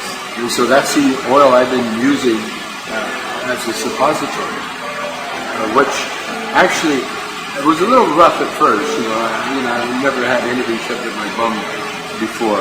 Yeah. Medicine. Right. But now I got it down. Little coconut oil, nice soft music. Yeah. And there it is. Up it goes. Oh well, smoking a joint. I mean, you get a nice, relaxing high. Taking the oil, you could go into a coma, basically. If you could take enough oil, you can't get. I couldn't get out of bed for 2 days. Oh, it is amazing. And I think that. See, I'm not a doctor, but I think part of the cure of cannabis is the fact that it shuts the brain down, which is why cannabis works for people with MS. Because MS, they're just getting these signals they shouldn't be getting that causes, the muscles it's almost like getting overstimulated. And so the cannabis calms everything down. So my non-medical experience is that in order for the body to heal, it has to be almost in a coma. That's why they put people in induced comas, so that it shuts down all the brain activity, the fear, any kind of emotional stress. It takes all that out. Well, I've always maintained that the greatest thing about pot is that you don't have to smoke. It's not addictive. And so whenever I travel to states like Arkansas, I don't smoke. I literally don't smoke. I don't carry it with me. I don't take a chance. I'm not going to give any cop any excuse to arrest me because I don't need to. When I was in jail, I had to quit smoking for 3 years. And I did that without even a whimper. It did not bother me at all. Because, in other words, I love I love the straight heat. Because cannabis has taken me to such a enlightened state that whether I'm high or not high, it makes no difference. And so when I'm in Arkansas, the legal state, I don't smoke it, I don't touch it, I don't bring it, I don't do anything. But I don't like that feeling of going through the airport, knowing that they could reach in my bag and pull out something and hang me up for hours or days, like they've done in the past.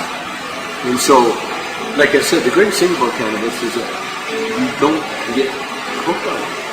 And I've been, like when I was in prison, I seen prisons right now really are the rehab stations of the nation.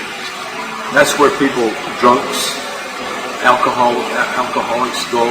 When they've committed enough DUIs, they go to jail. They clean up because you got no choice here. Methamphetamine freaks, they go there. It takes them a long time, but they clean up. Oxycontin, the addicts, all of them, they go to prison. It takes them sometimes weeks, sometimes months, of cold turkey, and horrible misery. But cannabis, no problem whatsoever.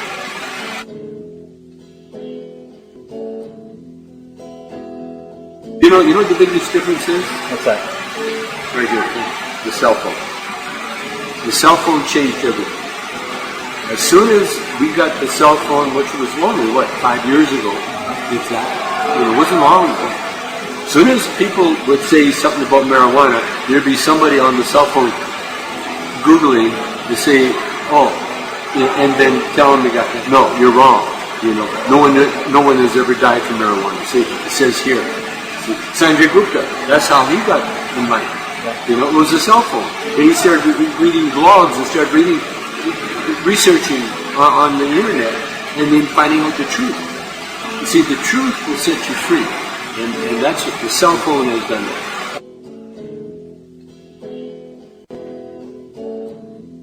Well, the reason is, is that there's huge industry of raising money for cancer, to fight cancer. Cheech and I, we did a benefit golf tournament for City of Hope in Los Angeles, or Palm Springs, for Patrick Warburton. And someone in the Warburton camp saw Cheech and Chong were there, so they added us to the entertainment. They told us they wanted us on the entertainment. Yeah. And not only wanted us, but they kind of advertised us without asking us first. And they said, now appearing at the golf tournament will be Cheech and Chong. Well, these are people that are raising money for St. Jude's. They're straight as a marrow.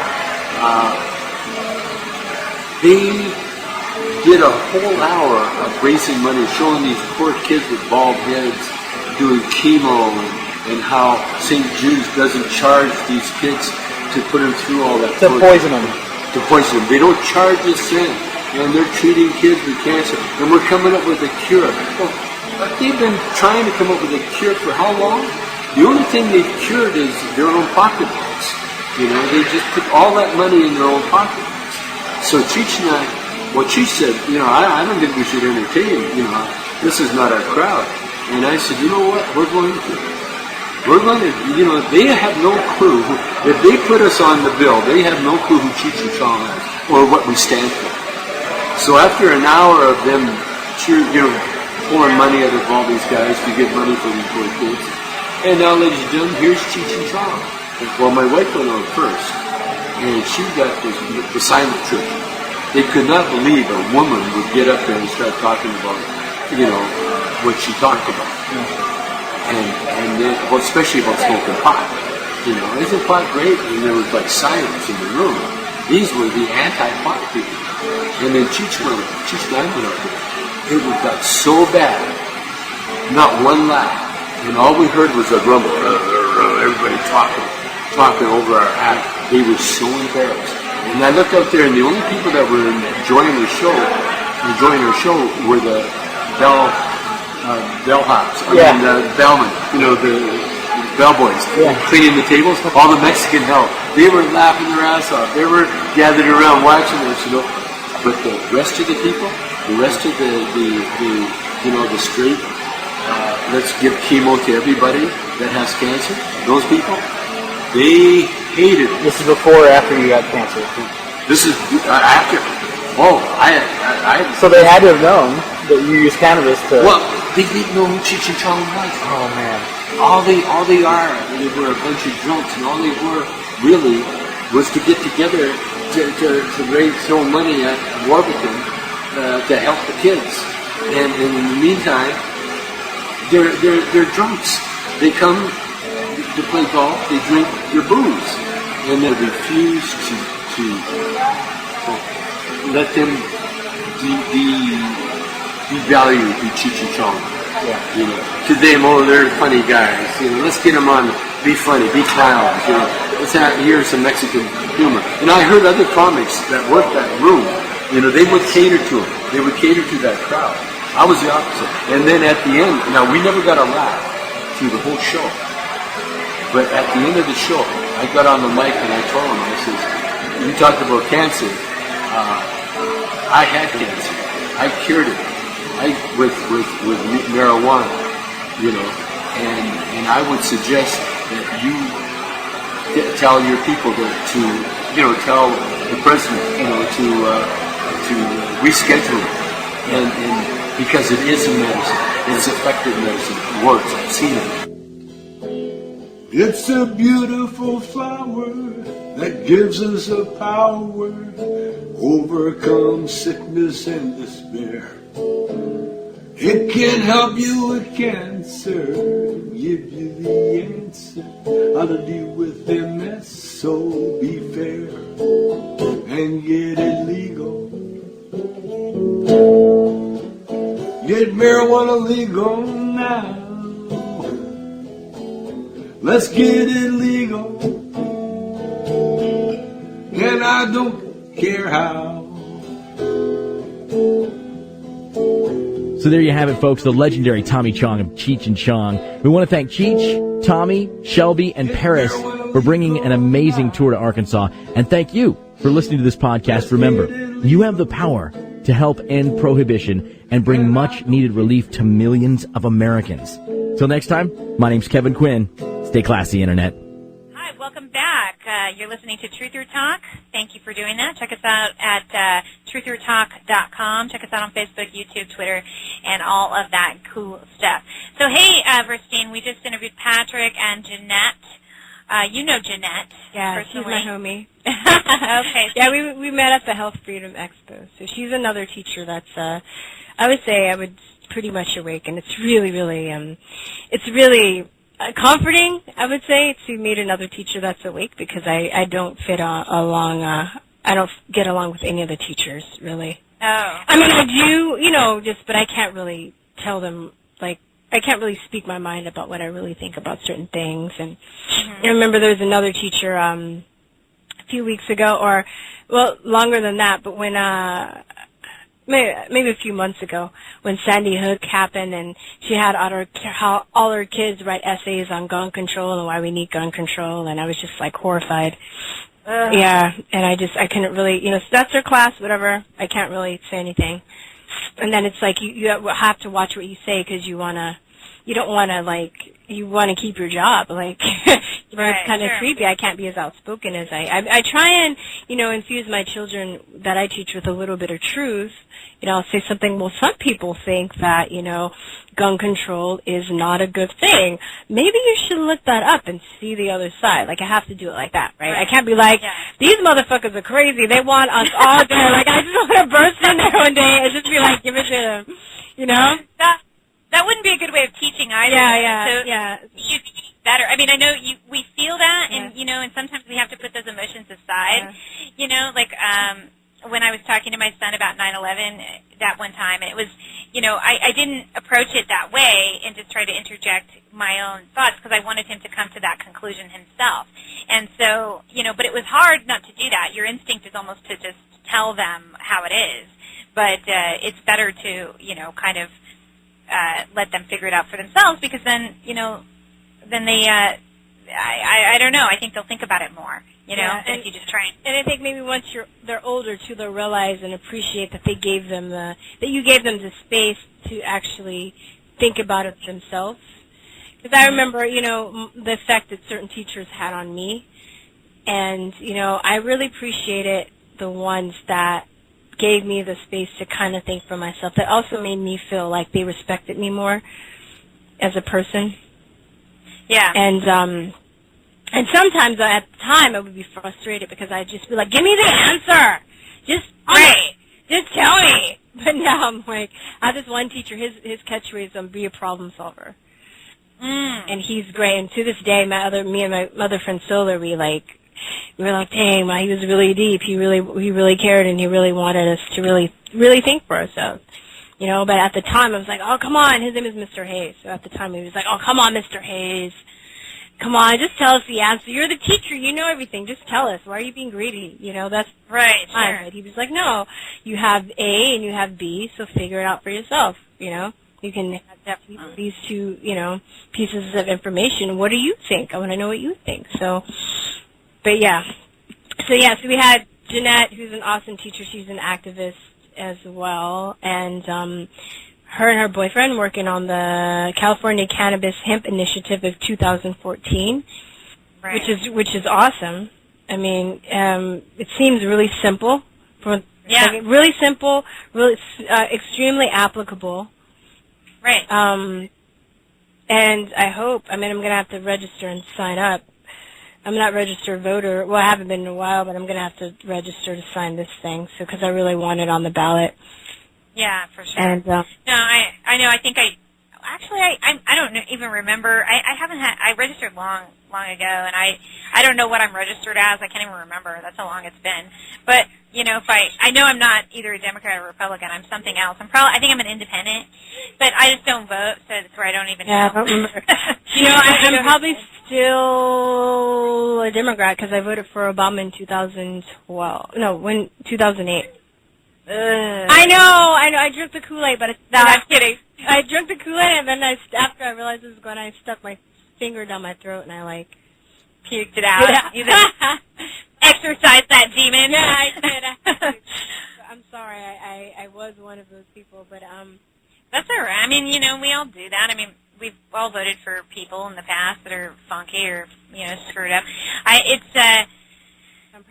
mean, did I vote for Obama? I feel like I did. I don't think that I wasn't really like a fan or anything, but I just kind of was like, well, whatever. I guess he's better than this guy. Two evils. Yeah, I don't even think I took it that deep. I just kind of was like, I guess he'd do all right. It was kind of like that. I mean, I just had this very, I wasn't following it. I think, at the time, I think it was right after Aiden was diagnosed with autism, so I was pretty overwhelmed, and I wasn't really following anything in the news at the time. I was really dealing with that because he was diagnosed in 2007, in September of 2007. So I think in 2008, I was just sort of entrenched in this world and just kind of tuning all that stuff out. But I was still voting. I still believed that was important, and I don't necessarily believe that anymore. But I think that what they're doing, it is, because what is a show and what is a game is all this voting for these representatives who don't really represent the people. But then when you have these initiatives that will affect you directly, these laws that are on a state level or a county level or a city level, those actually can make a difference and actually do affect people directly, whereas these charade of putting these people in power, these false icons, it's like, who are these people and why do they get to represent you? Why can't we just decide on these things directly? You know what I'm saying? Yeah. I mean, I understand that the purpose of a republic is to protect the mob rule mentality, so it's difficult, but in a smaller scale, I think you can kind of, we can, just in a small community level, you can sort of make these kind of decisions a little bit better. So I'm glad that they're doing that, and the way they described it was just very simple and logical, and it made perfect sense, which is why, of course, the government's going to block it, because they never want to make sense of anything. Yeah. But hopefully, we'll win this one, and they'll get it passed.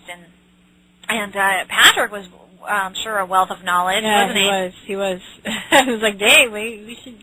You were joking, say that he should come in and plan our next season. We'll just have him come and talk for the next 5 shows. But I'm glad he plugged us as conspiracy realists. Yeah, that was sweet. Nice. I was like, yeah, of course. We are. You're right. I just want to read really fast. I have the initiative here, and it's really short, so I think I could read it. Yeah.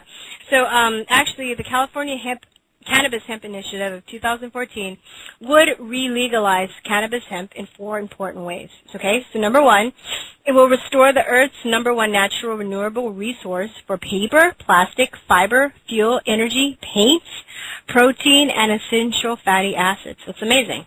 That's already amazing, and this is just number 1. Okay. Number 2, it will regulate cannabis like the wine industry. Personal use of 12 pounds of cannabis and 99 flowing plants, 21 years or older.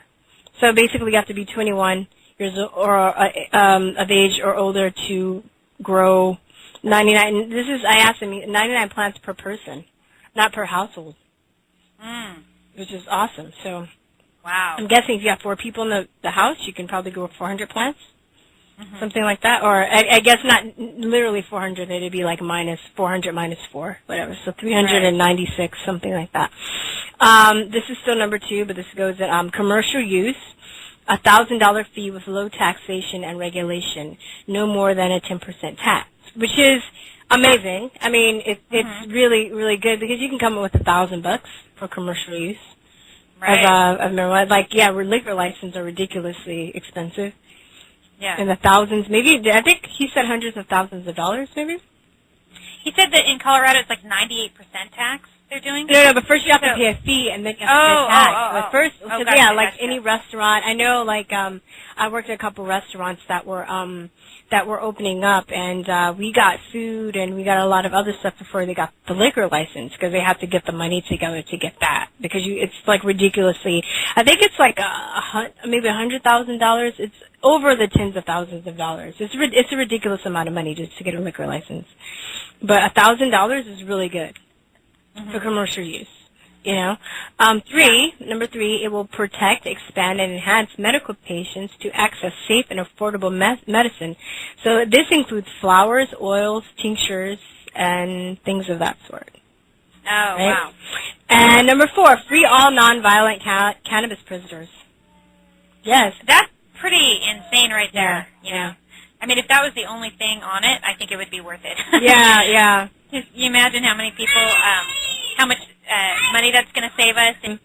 And just the fact, too, that there's some, I consider those people innocent people that are in jail for prison for selling weed. Really?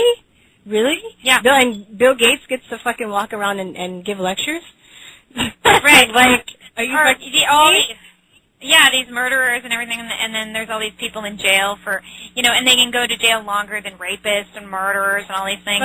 But it's totally crazy, and I think when Ron Paul was running for office, his idea was that essentially you just remove the federal government, the DEA, the Drug Enforcement Agency, just get rid of that, and then the states would determine it on their own, and so you could then release. His idea was to release all nonviolent drug users, and not just for cannabis, but for any nonviolent drug users. So that seems reasonable to me, because if you're an addict, isn't that a medical condition versus a criminal? Yeah. I mean, you wouldn't treat somebody, you send to prison, people who are addicted to pharmaceuticals, or addicted to coffee. The sugar, we'd all be going to jail, No, right, exactly. I mean, it's not really a fair law, and in the case of cannabis, I mean, it's not even really harmful to you. I mean, you might have some negative effects if you have too much lethargy, or you eat too much or whatever, but that's part of being in a free society. It's like you can't decide all these things for everybody. Yeah. You can't make everybody's decision of how they're going to live their life.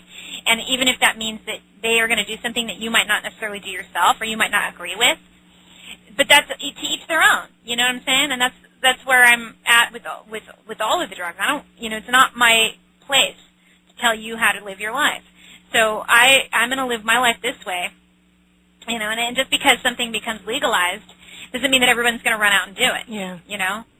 So, but that's not the point. It's never been about stopping people from doing drugs, as he mentioned. Yeah. It's about these other things. It's about, keeping the medical industrial complex in control, and keeping this, the petroleum industry in control, and all these people that are trying to block it for those reasons, rather than actually, about people using drugs. Because clearly there are many legal drugs on the market. There's coffee, there's alcohol, there's all kinds of things.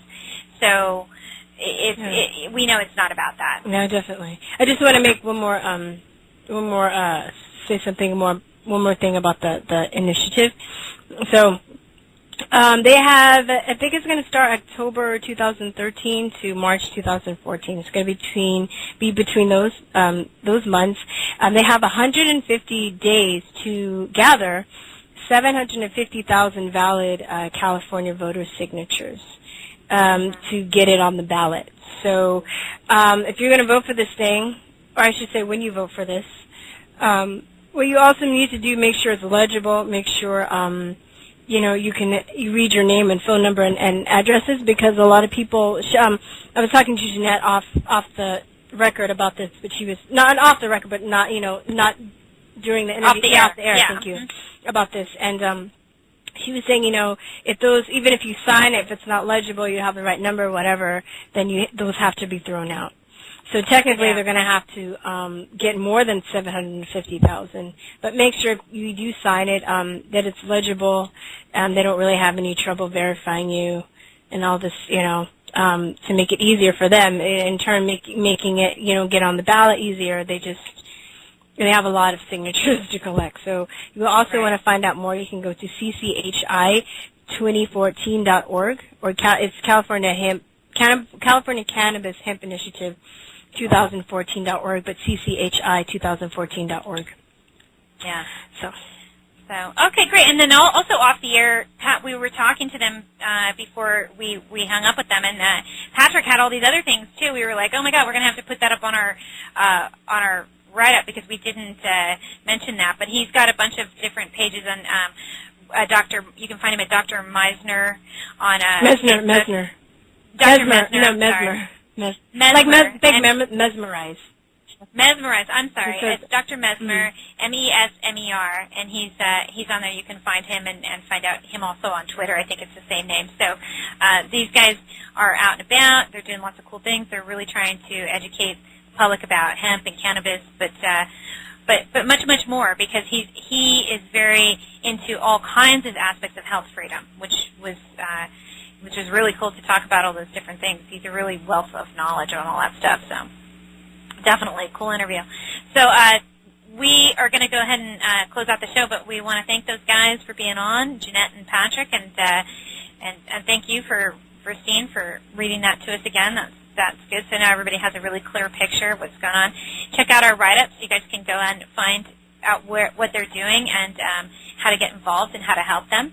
And so that's about it. I'm going to close it out with peace, truth, and love, y'all. Peace, truth, and love, guys. Bye-bye. Bye-bye. A member of the Church of Jesus Christ of Latter-day Saints. I graduated from high school in 1995 and I went to BYU. I served a mission a few years later in the Tempe, Arizona mission.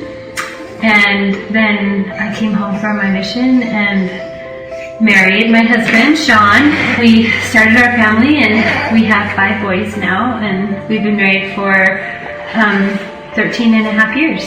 One day we were coming home from Salt Lake and I found these 2 lumps in my neck. A couple of days later, the doctor showed up at my house and told me that I had Hodgkin's lymphoma, and he thought it was probably stage 2, but that I'd need to have more testing done. I had to go do tests every single day for like a week, and my kids were tired of their mom being gone all the time. We got on our knees and we just pleaded to Heavenly Father that we would know that this answer would be very clear to us if this was right. And then the next day we went to church. I felt like I had gotten my answer loud and clear, yes to no. You should use this for your cancer. I knew it was illegal in Utah, but there was a sweet lady whose husband had just died of cancer in Colorado who had called and offered me her apartment.